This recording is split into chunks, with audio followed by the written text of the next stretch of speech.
Hi, I'm Jenny Saunders, and I am the Teen Living teacher for your child here at Gunston.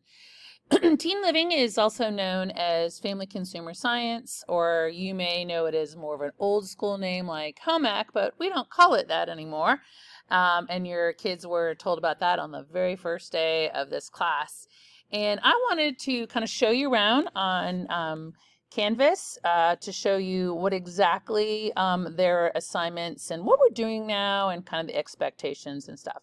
So I try to take away a lot of this stuff here on the left-hand margin. Their assignments, their grades. They don't need to really worry about anything else because I keep a calendar right here in the front, and everything that we're going to be doing for their day is all on here. And then for whatever reason, any kiddo may be missing their work for they forgot or they were sick or something. So if they scroll down on the bottom, I then have another chart that says missing or past due. And I take the links as I do the calendar every week and I paste it down in here.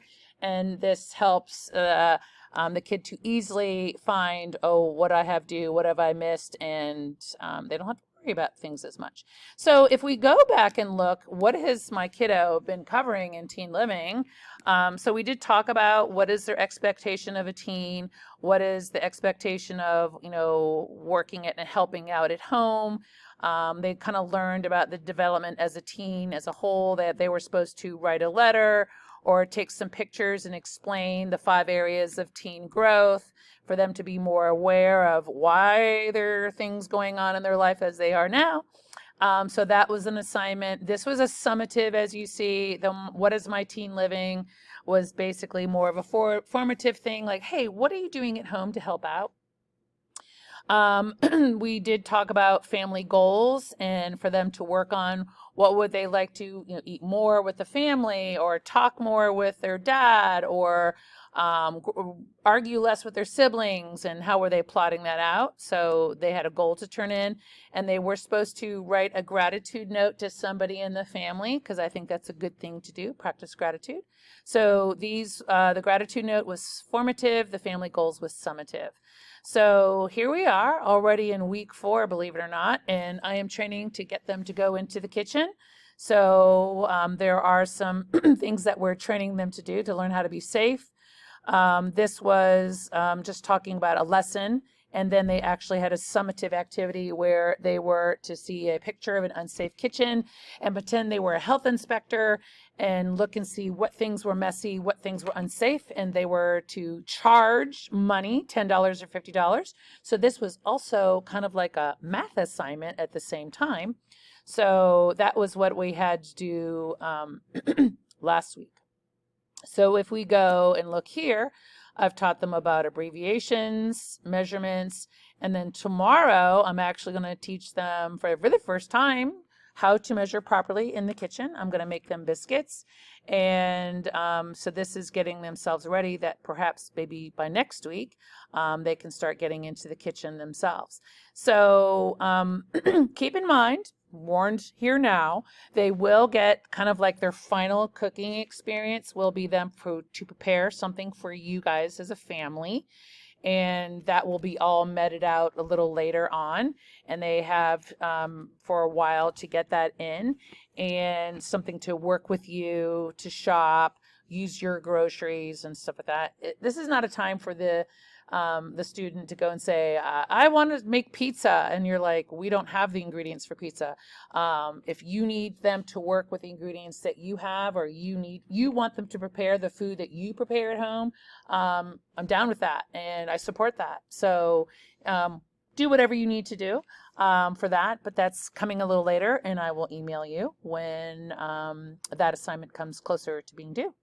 So this is everything so far in our course, and then as you go and look and see with the other units, we will be talking about nutrition, we will talk about consumerism, careers, babysitting, and that is going well into marking period 4, and just to kind of give you a heads up.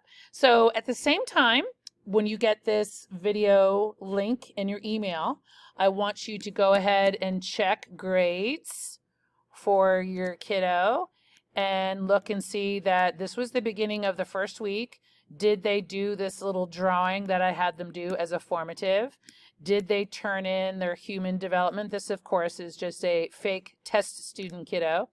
And, oh, they did not turn it in, or they actually, it doesn't say missing, so, but there's no grade for it. But again, this is just pretend. This is the gratitude letter. So this was only 1 point, and this was just practice.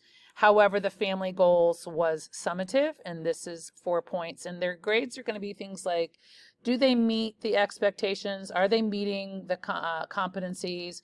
Is it approaching? Is it developing? Or is it insufficient? So the percentage I told them that's on the bottom here is an idea as to how much of a percentage of the work. So when you go to parent view, you are going to see what their grade has translated to. So if your child is missing something like 3 summative, they may have a D. If they're missing something like 2 summative, they may have a C.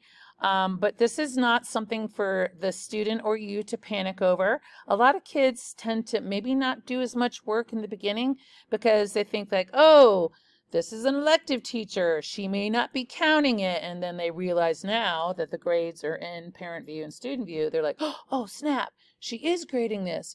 So they can still turn it in, even though the grade may be low. I'm just letting you know now via video with me that there is still time for them to do it. Just don't put it off too much to the end, because we're still going to have assignments to the end of the marking grading or the marking period. And no assignments are locked. They just need to make sure they get them done before the report card comes for marking period 3. So if you see there's a whole bunch of missing assignments, you can have a conversation with them. Some of the kids panicked today when I was going over it, and they're like, oh no, and you may find that you see that they have submitted them, but I was doing a bulk of my grading yesterday. So I will start to grade it little by little, and you will see their grade change beginning probably at the end of the week or the next week, just to kind of let you know. But if you have any questions, you're more than welcome to email me. And I've also said to the kids, I said, what do I need to do? I give you plenty of time at the end of the period to do some of this work. You could take it home and do it. What do you need? So I've had some of those conversations, and you can too. So, but anyway, thank you very much for taking time to watch this video. Be sure to not only check in Canvas and see what they've turned in, but also go and check in your parent view and see what their grades are, and initiate a conversation with them saying, hey, why don't you have this stuff done? Why aren't you getting it in? And listen to see what they say. Because I know no one has certainly come to me and saying, I'm having trouble. So anyway, thank you very much for watching, and I appreciate it, and talk to you later.